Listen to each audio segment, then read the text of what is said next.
Today on Flavors and Knowledge, are you fresh or frozen?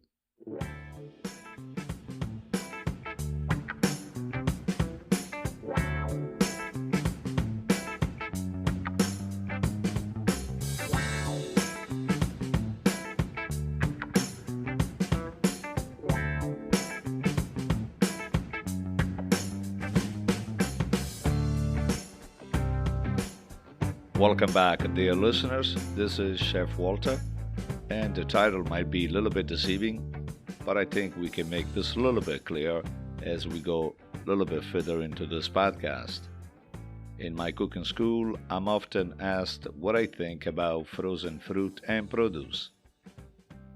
Years ago, I was performing in an event in Salinas, the city in Monterey Peninsula, which is known for its vast agricultural setting that provides a good portion of what we consume here in the United States.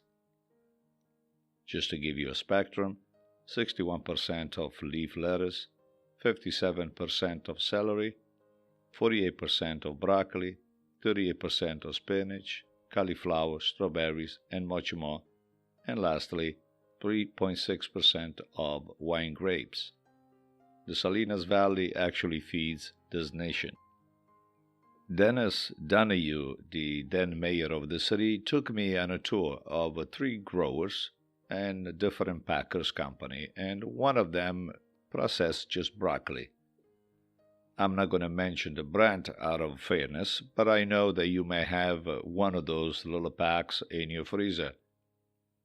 The broccoli was picked and cut in the fields, brought back to the main headquarters, trimmed off the stems, cut in florets, washed in a salt and water solution, and placed on a conveyor belt to be flash frozen. Personally used the broccoli the day after doing one of my presentations. I could not believe that they were actually frozen. My mindset changed then and has continued to stay similar the same. I was like you, convinced that fresh was better than frozen. American companies, though, are uniquely good in the fresh frozen process. Through my cooking, I realized that the nutritional composition of a frozen product is no lower than fresh. Every single product may respond in a different way connected with whatever cooking process is applied, but all the nutrients are still there. In both frozen produce and fruit, there is, of course, a loss of vitamin, but fibers do not suffer any changes at all. I think the nutritional level among the two groups is very minor and certainly will not make a negative impact on our health. If we compare some fresh vegetables such as peas, corn, green beans, spinach, with the frozen bodies, the vitamin content may be similar or not variable enough to really detect. There is, however, the mindset that frozen is less relevant than fresh, and I cannot argue with that, but as far as the overall nutritional aspect, the difference is truly minor. And let's not forget the logistic matter. Fresh vegetables travel much longer, squeezed often in large containers to reach the east from the west, and that of course adds to the deterioration of quality.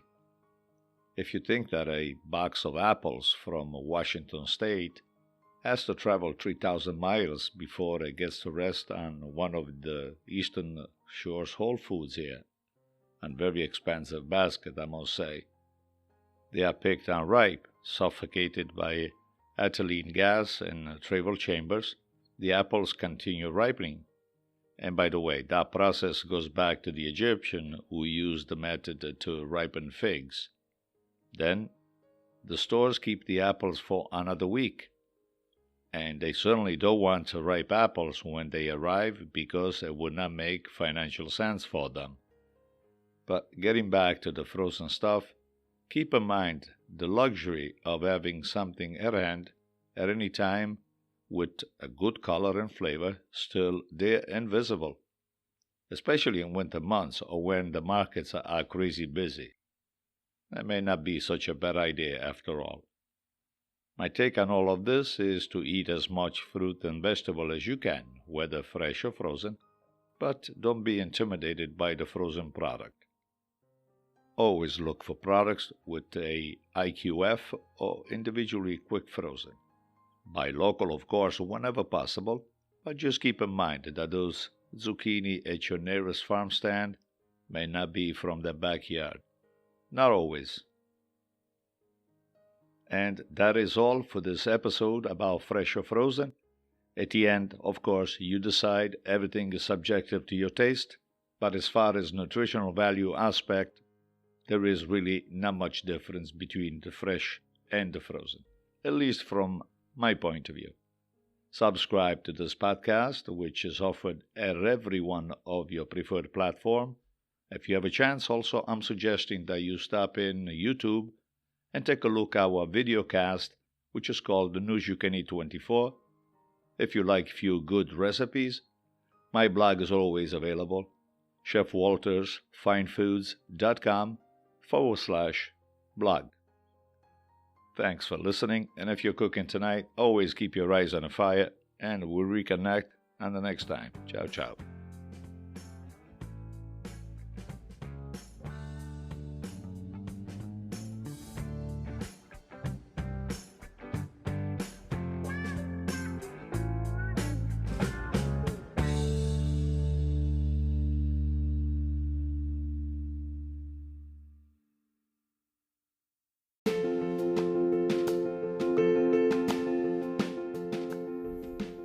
Hello, friends.